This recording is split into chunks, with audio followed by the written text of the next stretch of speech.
Share your thoughts in the comments and give this video a thumbs up to show your support. Meet William Glenford, the protagonist of this story who has black hair and black eyes. When he was a child, he read countless tales of adventures. The more he read, the stronger his longing for adventures became. So he joined the Witchcraft Institute in the city of Magic, Lecter. At the time of joining, William tells his instructor about his dream of becoming an adventurer. The instructor laughed when she heard that. In that world, adventurer is an inferior job which only nameless magicians would take. If one could graduate from that institute, they will be appointed to a higher position from the get-go. She reassures William that with his grades, there's no way he will drop out. Several years passed and William is finally going to graduate from that institute, but he still didn't change his mind and tells his instructor that he wants to be an adventurer. The instructor was mad as she thought William was joking with her. She gives him the option of becoming either a court magician or a professor, but William repeats his dream to be an adventurer. His instructor is now at a loss for words. William is at the top student of the institute and has obtained excellent grades, so everyone was anticipating his future with hopes. If someone like that becomes an adventurer, the institute's reputation will be irreparably damaged. There's also a chance she will be scolded for letting William choose that. William also agreed with the instructor. The institute taught him a lot and treated him well, so he at least doesn't want to damage their reputation. He wanted to graduate like he was undecided about his future career choice. That way the institute's reputation should remain unharmed. He left the room at once so he could escape the nagging of his instructor. That is how William Glenford graduated from the Witchcraft Institute. After that, William travels to the city of Atlasia and registers as an adventurer there. He will start from F rank and the receptionist asks him to aim for a higher rank. William finally became an adventurer, the occupation he always strived for. But this is just the beginning for him. To proudly call himself a professional adventurer, he needs to accumulate achievements and raise his adventurer rank. For that, he needs to complete numerous quests. So he started to look for the quest board and found it. He went through all the quests and came across Goblin Extermination, a standard quest for beginners. Its rank is E and a single F rank couldn't accept it. According to the guild's rules, a party of at least 4 was necessary. Soon a voice asked William if he was in need of a party. William looked around and found no one. Then the same voice asked him to look down. He found a red-haired cat girl who asked him if he is an F-rank adventurer. William is taken aback by how small she is. Since she is a beast man, she isn't as young as her appearance suggests. But William decided to do something he's always wanted to try out. He pats me on the head, and exclaims this was no place for a child to play. Me got mad and protested that she's a fully fledged adult. William assures he already knew that, and he was just joking. He heard good adventurers often make excellent jokes, and he just tried to do that though he didn't have any experience. Me realizes that William is a total blockhead. William then inquires her about the party, and Me explains they were an F-rank party with 3 members. She invites William to join and he accepts. But William wanted to meet the other 2 members and Me guided him there. Seeing Me's weapons, William assumes that her job is a thief, and in turn Me guesses that he must be a mage. William agreed, but his true profession was something even more amazing. Me reveals there's also a fighter and a cleric in their team. That means they have a balanced team composition. William heard the overwhelming majority of adventurers are male, and he assumes Me to be a mascot for the party. He read about many fights caused due to such a mascot, and he wanted to avoid that at all costs. So he decides to not get close with Me. But that was utterly useless. As they moved to the cafeteria of the Adventurers Guild, a woman complimented Me for finding a new member for the team. The group contained a fighter with black hair and black eyes. Her name is Satsuki and she was wearing a samurai costume. The cleric is a girl with blonde hair and blue eyes. Her name is Cyril, who was wearing the typical healer costume. It seems William wasted his time on useless thoughts. Me introduces William to Satsuki and teased her if she had fallen for him. Satsuki agreed William was indeed good-looking, and inquired about his hobbies. Then she fluttered after realizing it was not the marriage interview. Then Me clarifies that the good-looking guy is a mage to Satsuki. Cyril, the cleric, apologizes on her party's behalf for their lack of manners. William was utterly disappointed as his research statistics turned out to be completely useless there.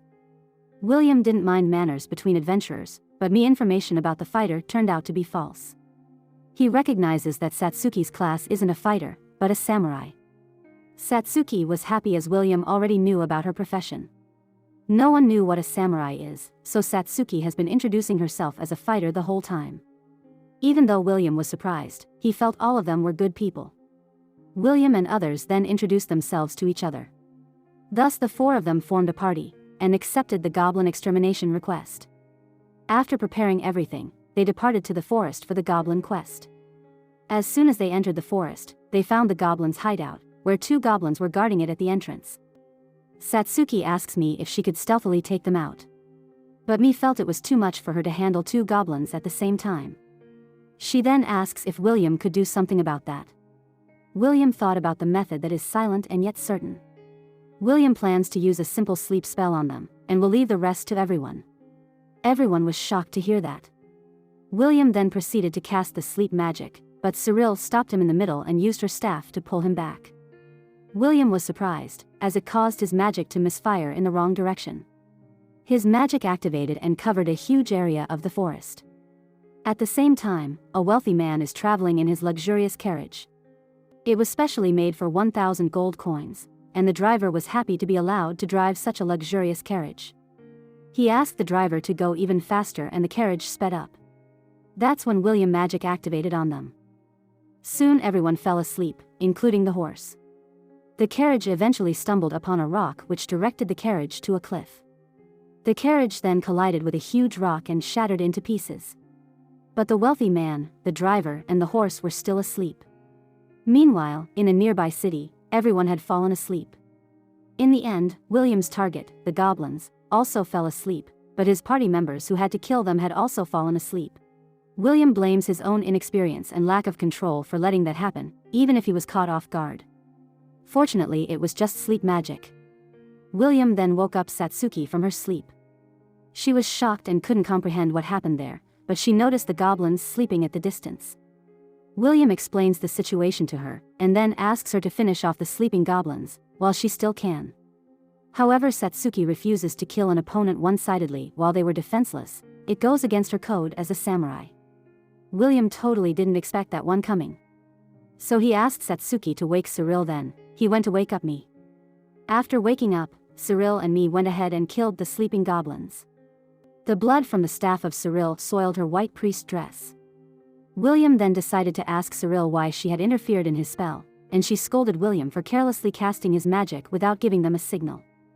If he had failed, and put everyone in their party to sleep, their lives would be in danger. William never considered the failure of such a simple sleep spell. But he had to agree, no matter how negligible his error was, like 1 out of 1 million, it could prove to be fatal. So William apologizes to Cyril, and promises to consider his actions more carefully in the future. Cyril was taken back as she never expected William to accept his own mistakes. She feels embarrassed about getting all worked up like that. No matter how small the chance was, he shouldn't have gotten overconfident, but Cyril still found William was totally overconfident again. Cyril was speechless as it could get difficult when people think too differently from one another. Satsuki also seems to be affected by her words. William then notices me, placing her ear against the floor. He assumes she is listening for sounds to learn about the movements of the goblins inside the cave. William then uses his magic wizard's eye to conduct his own investigation. But as soon as he releases his magic, me finds the traces of it as her ears perk out. She soon stood up from the floor, and looked around to find the source of that sound. William notices Me's instincts are top-notch as she detected even invisible magic. Cyril then inquires about her findings, and Me reports there were no nearby footsteps. She came to the conclusion the cave may be quite deep. Cyril then decided their formations with me as vanguard, then William, Cyril, and Satsuki in the back in case there might be a group of goblins returning from hunting. William finally understood the capability of others. Cyril serves as the brain of the party, while Me serves as the scout with her skills. He has yet to see what Satsuki is capable of, but he considers the party to be quite capable. Aside from that, William has an irresistible urge towards me. He wanted to pat her head, and he wondered if that trait was unique to beastmen. William pulls his hand away just in time, when Me reports that there are 5 goblins in the next room. William tells them he will use his sleep spell again, and his lowered staff will be their signal for that. Soon he sneaked the staff inside the cave, and used his spell. As soon as William lowered his staff, Satsuki charged inside, but she was soon disappointed to see all the goblins asleep. Cyril and me went ahead to kill the vulnerable goblins. However, Cyril is suspicious about William. Sleep should be a spell with low accuracy, but William was successful in his every time. While they were killing the goblins, Satsuki fidgets as she tries to talk to William. She apologizes to him for saying unreasonable stuff like a samurai can't do that. She may be selfish, but if she yields that, Satsuki believes she won't be able to swing her sword with pride. William completely understands her beliefs, and is ready to adapt to that. Satsuki is overjoyed as William understands her so well. William was ready to face different situations when in a party. Satsuki handshakes with William, as he was the first one to accept that so easily. Cyril interrupts them as they take care of the goblins, and it is time for them to move ahead. Satsuki promises to show William what she's made of once she gets her turn. William was also curious to find what she was capable of. Unfortunately, when they reached another space, all the goblins were put to sleep once again. Satsuki couldn't comprehend what was going on. William reveals he used the sleep spell, but she already knew that. If this goes on like that, Satsuki feels she won't get any chance to shine. But William felt it was better as there's less risk involved. Cyril nervously gripped her staff. She swore the sleep spell had low accuracy. Seeing both of them, William was confused. Mi explains to William that when a mage uses a sleep spell on a crowd, it's apparently a great success, if one or two people fall asleep. William finally understands, usually mages who become adventurers are dropouts from the Witchcraft Institute, so their abilities may be viewed as the norm. However, in the case of a proficient mage like him, it's only natural for a spell to possess at least that much force. Cyril then asks what kind of background William has. William explains he studied at the Witchcraft Institute, but that isn't what she's asking about. She asks William if he really is a mage. William understands what she's getting at. As long as one could use magic even if it's little, they have the title of mage. William reveals he has the title of wizard, who is capable of using various high-level spells. Cyril was shocked to hear that. Cyril wondered why William became an adventurer, as he could become whatever he wanted, just like William's instructor. Satsuki had no idea what they were talking about. Cyril mentions it was like the difference between a priest and a cleric, but she was sure Satsuki didn't even understand that. Satsuki wondered if William could become a king as well, but Cyril clarifies it was something like a court magician. William explains he has the right to choose his occupation. He wants to be an adventurer, and so there's no problem. William was like a student who graduated from the country's top institute as topper, but he decided to work as a construction laborer. William wanted to continue their quest, but Mi found the path to be more complicated, as she can't tell what lies ahead. William reveals that the left and right paths are dead ends. Mi and others were shocked, and William continued that he was still surveying the path in the middle. He begins drawing a layout of the cave with a stick on the ground. Satsuki questions William how he knew all of that. William explains when he entered the cave, he used the spell Wizard Eye. That spell creates an invisible eye which can let him see ahead through simulated vision. Though it could only move at about walking speed. The entire party feels defeated. Mi wonders if there is any point to what she was doing. William assures her that there are some things his wizard eye can't do, such as detecting traps or monsters. He exclaims only Mi could do that. When Mi heard that, she also found something on the other side, so she went ahead to check it. Satsuki threw a tantrum as all their caution was for nothing, and this couldn't be any more anticlimactic. William asked her to not let her guard down even after all that. Mi took the rope from the ground, and asked Cyril if goblins could set traps.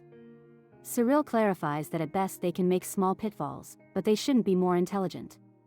Mi showed a complicated rope trap which seemed like goblins made those. Cyril was taken back as it shows there is a smarter individual with higher intelligence there. William confirms Cyril's fears as he finds something at the back of the cave. He located two powerful monsters, a goblin mage, and a goblin lord. Mi and Cyril were taken back, as they never thought they were this unlucky. But Satsuki had no idea about those monsters. Cyril explains about them. The goblin mage is capable of using spells similar to human mages, while the goblin lord has higher intelligence and strength beyond the ordinary goblins. She went on to talk about their power, but Satsuki couldn't understand a bit. Since they were bosses, she wanted to fight them. Even though it was beyond what an E-rank quest should entail, it's not impossible for them to beat the boss. Satsuki was excited to fight after all this time. But William felt Satsuki was underestimating the lord and mage. seeing that Cyril guarantees Satsuki's strength, even though she may not look like it. She was sure even William would be surprised after witnessing her powers.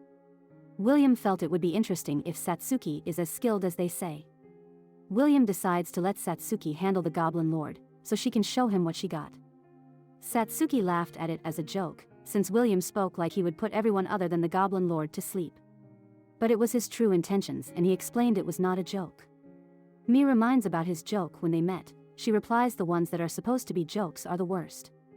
While Satsuki deals with the Goblin Lord, others would take care of the Goblin Mage. Cyril asks William to move ahead as he was going to use a sleep spell. Then everyone moved to the next room carefully and quietly. As per their plan, William moved first and casted sleep on everyone. The ordinary goblins were knocked out in a second, but the Goblin Mage just stood there. Cyril and me rushed ahead, as they expected the sleep spell to fail on the magic proficient monster. But to their surprise it works, and they send them all to their death. Meanwhile Satsuki confronts the Goblin Lord. It was bigger in size and had a huge sword in its hand. Satsuki takes on her fighting stance and emits her aura. The Goblin Lord sensed the danger and charged ahead, but Satsuki cut it with amazing speed. The fearsome Goblin Lord lost its left hand within a second. Satsuki loved to play with the injured goblin more, but she was told to show what she had got. She once again charged against the Goblin Lord and cut it in half. At last she somewhat had a little fun. William is impressed as Satsuki defeated the Lord Monster in 2 attacks. He was sure Satsuki's strength was close to C-rank adventurer. Satsuki smiled and asked William to evaluate her abilities and William complimented her. Satsuki raises her hand for a fist bump. Although he was surprised at first, William felt it wasn't half bad. Since their quest was cleared, they decided to return to the guild to get their reward. Upon returning to the Adventurers Guild, they discover a large crowd formed around a distressed rich man, who has lost his carriage. William's sleep spell was the cause for that, but no one including William knows that. Mi returned with a poster which was the cause of that incident. It was included as D-rank quest. It seems an entire city has fallen into a deep sleep, but the cause was unknown. Cyril is also interested to know the reason behind that incident, but they could not accept that quest with their current rank. William thought about the time the incident took place, and it matched. He mutters that it could be his sleep spell that went out of control. But this time his party members thought William was joking. It would be absurd to believe for anyone. Then William notices me carrying another paper behind the first one. Mi explains she also found a noteworthy quest on the way. The destination is a village which is half a day away on foot. Meanwhile, the village they were heading to was ruined. It was filled with blood and corpses of the people who lived there. Soon a woman's voice is heard in an eerie tone. A huge spirit formed in the middle of the town, and she doesn't want to forgive the enemies who made her like that. The next day, William and others went to the Adventurers Guild. In the end, nobody was able to figure out the cause of the mass sleeping incident. Even though William tried to tell the receptionist, it was his sleeping spell which had gone out of control. But she refused to believe that, and shouted at William for joking with a busy worker. Mi then returns after accepting the village quest, and they're off to their next adventure. William then notices the nasty stares of other male adventurers, who were hoping to join this all-female party. Though they are different types, William felt all 3 of his companions were beautiful in their own way. William then inquired me why she invited him to the party. Satsuki believes it was because William was an F rank. But he knew that it didn't have to be an F rank. He was sure there were plenty of strong people who wanted to join them. Cyril refuses outright to let a stranger join them. She doesn't care how strong they are, she never teams up with a guy who looks at them like a pervert. There aren't any other female adventurers either. Mi explains William isn't like the rest of them. William just had differing in his priority, where he likes adventures more than cooking with women. Satsuki slaps William with joy as they were totally lucky to have him. But she fails to hold back, and William knocks his head into the wall and spills some blood. After seeing that, all the men suddenly feel very content with their current parties. Cyril scolds Satsuki and goes ahead to heal William. Satsuki apologizes to William, as she didn't realize that she was using aura. Surprisingly, William also seems to know about that, though Satsuki never told him about it herself. William saw it during the Goblin extermination quest where Satsuki used it to kill the Goblin Lord. Mi wonders if one could see aura. William clarifies it would depend on the density of aura. Hearing that, Mi asks William to teach her more about aura. Satsuki interferes as she already taught me about aura multiple times. But me felt Satsuki's explanation was too hard to understand. Satsuki went ahead and explained it once, to gather energy like whoosh, where she wanted to use it. Satsuki gathered her aura around her foot. As she placed her foot on the ground, it caused a huge crack and attracted everyone's attention around them. As usual, me didn't understand a thing and neither did Cyril. Me didn't understand what gather meant, and where aura was supposed to come from. William then decided to take a class for them. Unlike mana, the energy is consumed when using magic. Aura already exists and continuously circulates throughout one's body. Instead of gathering this aura from the outside, William asked them to gather what is inside of them. What Satsuki meant is to take the aura in one's body, and move it to a single spot. Me and Cyril were able to learn about aura. Surprisingly, Satsuki also understood the meaning after listening to William. But me is fixated on aura, and she hopes she can use it soon. William comforts me as it was normal to be unable to use aura. It is an indispensable skill for high-rank fighters, but they are still F ranks. So he asked me to not hurry. Me hears that and exclaims Satsuki is the abnormal case out of them. William began to worry about Mi's sadness, which was different from her cheerful personality. Satsuki asks what they're up against this time. Mi was speechless as Satsuki never cared about the quest until they reached their destination. Cyril explains they will be exterminating undeads. The village was suddenly destroyed, which caused a lot of zombies to appear. Satsuki was curious about the cause of that. Cyril explains there are several reasons why undead appear. In rare cases, a dead body may turn into an undead, if no proper funeral is held.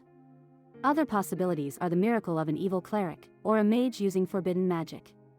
William also went on to explain about what he read in the research paper, but Satsuki intercepts him as their explanation is too complicated. To put it simply, Satsuki wondered if they had no idea about the case. In the end, William and Cyril had to agree with the musclehead's simple explanation. William tells them that they should be prepared to battle an evil cleric or mage up ahead. The zombies themselves are no threat as they are weaker than goblins, which are rank 1.